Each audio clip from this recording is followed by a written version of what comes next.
What's up guys, YST here and welcome back to another Raid Shadow Legends video. And today we're going to be showcasing a new champion coming straight out of the High Elves faction. He's Void Affinity and he goes by the name of Ethelin The Golden, who aesthetic wise really reminds me of the Moon Knight series that was on Disney+. Looks really cool, right? Let me know if you guys have seen that series. I really liked it.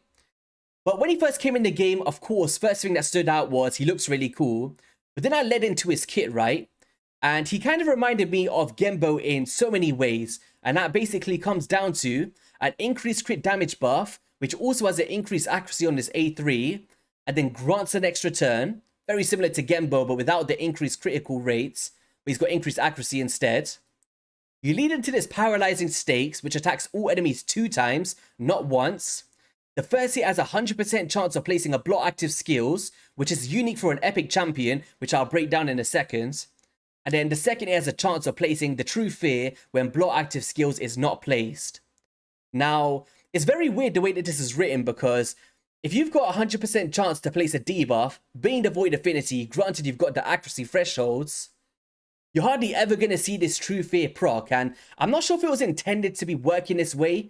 Like, is it a counter to being 3% resisted or something and you still get a benefit for that? Or maybe if you just have an unbooked one and the second hit might have a chance of placing that True Fear. Like, in an ideal world, I would love to have both of these debuffs coinciding, but it's just not going to happen. Like, the way that I look at this skill is, it's an AoE block active skills, and if you get 3% resisted, maybe a True Fear will proc. But overall, really hard hitting. And it kind of coincides with this passive as well with the Strike of the Heart. Ignores 10% of defense when attacking support, defense, or HP champions and does not work against bosses. So being able to ignore a bunch of conditions of defense against those specific targets could definitely have some value in PvP encounters. His A1 places a shield in himself by 10% of the damage dealt and also heals this champion by 10% of the damage dealt when the HP is less than 50%. But these are the two things that we're kind of looking at here, or these three, should I say. Now, if we swiftly move on to hellhades.com, just so you guys can get a glimpse of his damage output. This is Genbo. Let's just go into Ethelin first. So his AoE skill is a 2.1 multiplier godlike, but remember it's hitting twice, not just once. And also he's got that increased crit damage similar to the Genbo with the increased accuracy instead of the critical rate, which is definitely better on Genbo to amplify damage. But one thing worth noting is, I'm pretty sure that many of you guys can resonate with this. It's very hard to build these hybrid champions that place debuffs and damage and trying to reach the thresholds that you need to do both. But this dude kind of comes in there and is like, hold up a second. We'll give you some increased accuracy. So granted you've got a bit on your champion, you should still see the block active skills proccing in a vast majority of content. And then he's also ignoring conditions. Swiftly moving into Genbo. He's got a 4 multiplier, but it's a single hit. And he has got an increased crit rate. So you only need 70%. And then he ignores specific conditions being unkillable buffs to counter Swift Parry or those Leoriuses, right? Just for some examples. So both have their plus sides. I think for pure damage, I would still go with Genbo just because of how easier he is to build. But Ethelin is not bad, guys. Like, if we just quickly go into... I wanted to show you this as well. So this is the block active skills for AoE champions in raids. And you can see that there is 9 being legendaries. Some really cool options out here. But Ethelin The Golden stands as the first ever champion in raid from the epic rarity that can place this as an AoE chance. That's very unique, right? Of course, he's the only one that can do it from this rarity. So it'll be really cool to see him come to fruition and maybe help out a bunch of players out there. Even if you just simply build him for the block active skills, which will basically nullify the active skills as it says on the paper and lock them down to those defaults before that wears off. So let's just take this off now. So what I've decided to do today is build him in that blend, right? That accuracy and that damage. So we've got him in a savage build, which prior to this, I did have some better gear on. I kind of had something like this. I'll just give you an example for any endgame players that want to check this out. So I had something like this one on, and then I had attack percent on the chest plate as well. It was kind of fully ascended, I guess. Here we go. It was this one here. So I had more of a build like this, so I had less speed on him, but I had 100% crit rate, 276% crit damage, so 25% more. And then we had a bit less accuracy and around 1,200 plus more attack. But I wanted to make it a little bit more relatable, middle of the road, I would say. And basically, I took those off. We've still got attack percent on the chest plate, but we've gotten speed on the boots so we can cycle skills, maybe in the Doom Tower, for instance, to lock out those champions. We've gone crit damage on the gauntlets, primarily for the crit rate here as well, and some nice crit damage. We have got some ascensions on these, but it's just attack, adding to his stats here. We've got a crit rate, we've got a speed in there, and we've got some crit rate in there as well. I have gone for accuracy on the banner because we do want some accuracy to showcase the full capabilities of this champion. Crit damage on the amulet, and then we've got attack on the ring with some defense percent as well. Overall stats for this one is 218 speed, so we're going to be able to cycle our skills pretty efficiently here. 4.4k attack, you know, pretty decent, not the best. 100% crit rate, 250% crit damage, and 290 accuracy. So let's just go into the faction wars first. Let's just try and see him. I actually wanted to wait for this crypt to open to see his full potential. And if we think about like those man-eater waves or whatever that may be, even his first wave here for that Broadmoor so he doesn't revive, you're going to see here, 3, 2, 1, boom. Block active skills, and now they're basically locked off to doing the A1s only. Well, we actually fully went through that and destroyed them, right? But it's really cool to see these champions come to fruition. Like, I'm a big fan of these quirky champs, you know me. And I always like to have fun with these new dudes when they come out. So here, let's just say the man-eater is causing you a pain. You want to cycle this for your 3 stars for the first time.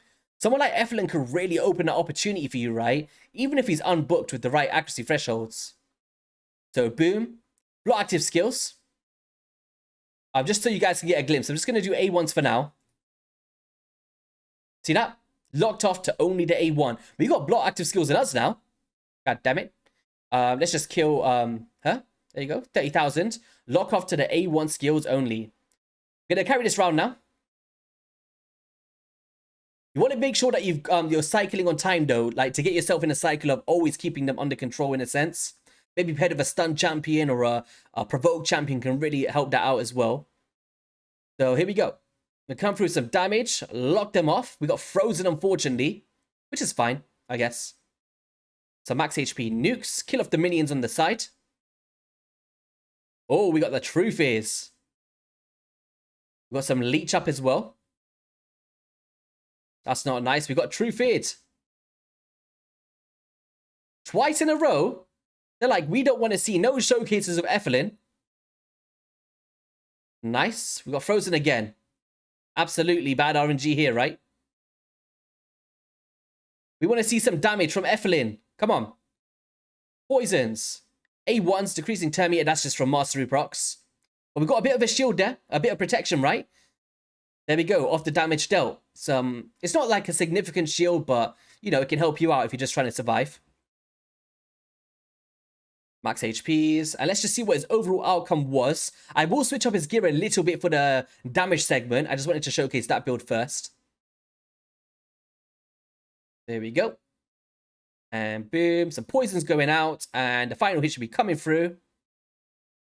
And there we go, Soul Reap.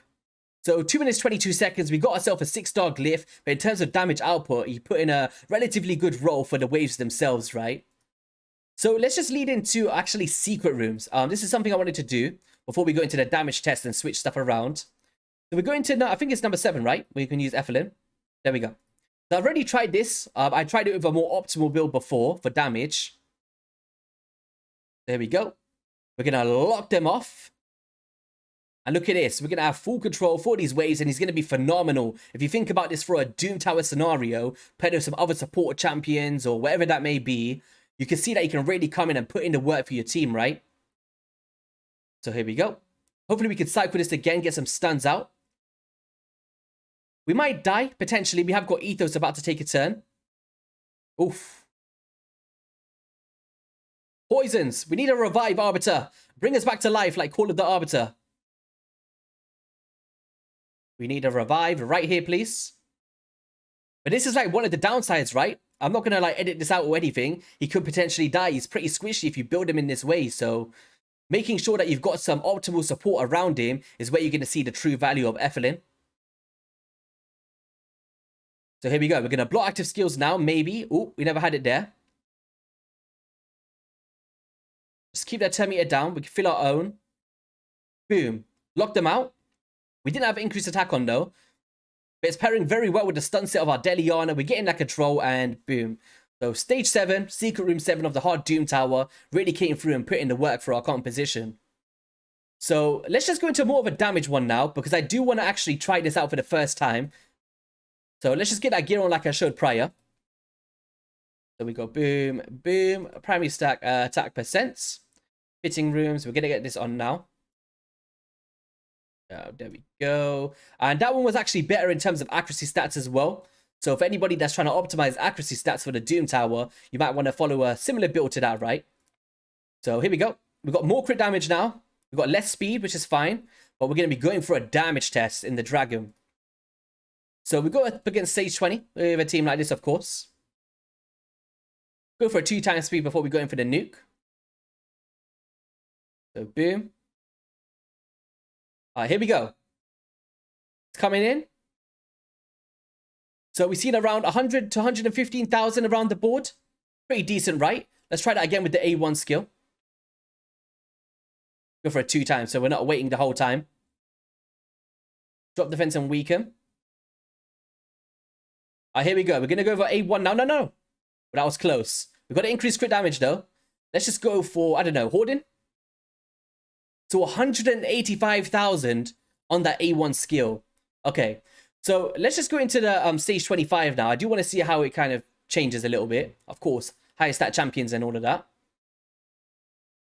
So drop defense and weaken. Amplifying our damage. Here we go. So we've still seen the same numbers, around 100,000 a pop, around 200,000 in total. But just remember the scenario that we're putting him in here. We have got the optimal setup, so we're not going to be seeing that damage against traditional waves unless you use the optimal setup, right? So yeah, faction was really good. Doom Tower secret rooms and just Doom Tower floors. I think he could have some value for progression. And actually, I didn't show you the Masteries, guys. My bad. I always do this. Tell me off. Tell me off in the comments. Say, YST, what are you doing, man? So Masteries, what we went with was as so. Can I move myself out of the way? We've got a crit rate, crit damage. We've gone for the Ruthless Ambush. We've gone for opportunities, just in case he places True Fear.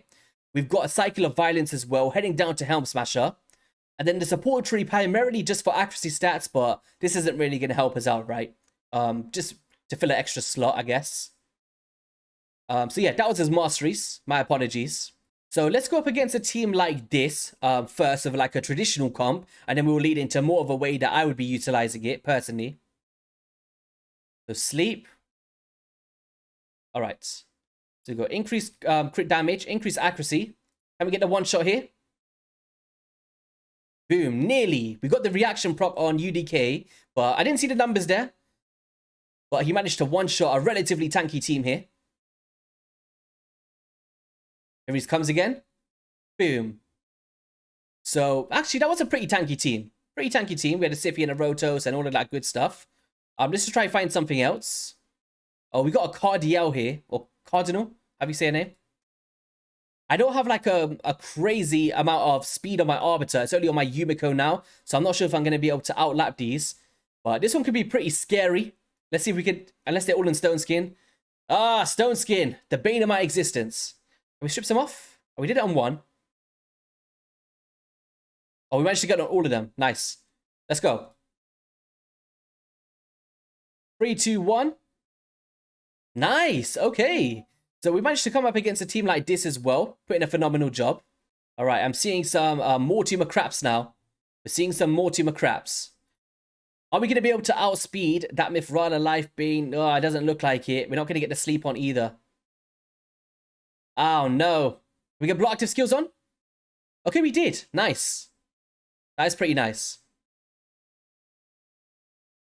Oh, perilled. Oh. Let's get out of here. Take me out of here, man. So let's just try this team last, and then we'll go into like more of a Yumiko style team. So sleeps. Oops. Oh, we managed to strip out of most of them. But Come on. Nice, okay. And we got the block active skills on the Duchess as well, guys. So that means that she cannot revive. Let's just not use our true fears right now. So look, gonna use the A1. So in those scenarios, because of that increased accuracy, I don't think we would have managed to do that otherwise. Can we kill her? Oh no, we got the UDK. All right, let's get a reset. That's off now. We go increase attack. Go for the extra turn and boom. Block active skills again on UDK. So he's not going to be able to use his. Pretty cool. Just need an A1 now. Nice. 36,000. Ignore defense as well. So overall, went up against some pretty good teams there with that. And he put in a good job there. So let's just switch over to like more of a traditional team that I would be using. Where are they? Yumiko. There we go. Right. Hopefully we can start countering these Mithradas now, so they're not cutting in. Unless she resisted it again. She resisted it again. Nice. Leave him alone. There we go. Increase attack again. It's getting close. We don't want active skills on us as well. Can we do it? Nice. This is no decreased defense either, guys. They got increased defense on and all sorts, and he's really coming in, but it's taking a few cycles to get it done. I think this next one should be it. Nice. Okay, so 274,000 damage in that team. I'm gonna try something like this. Well, look at that Arbiter. Some fancy skin. Nice. We cut in before their Kaimor. Here we go. He's a bit out of sync, but look at that. Nice. Block active skills going now. That's not really going to matter on Skull Crown, is it? Can we get the final hit? Nice. Here we go. Boom. Love the animations. Animations are cool. All right, let's try this team for last one, I guess. If we can outspeed them. Oh, we didn't outspeed them. Uh-oh. Oh, we did a little bit.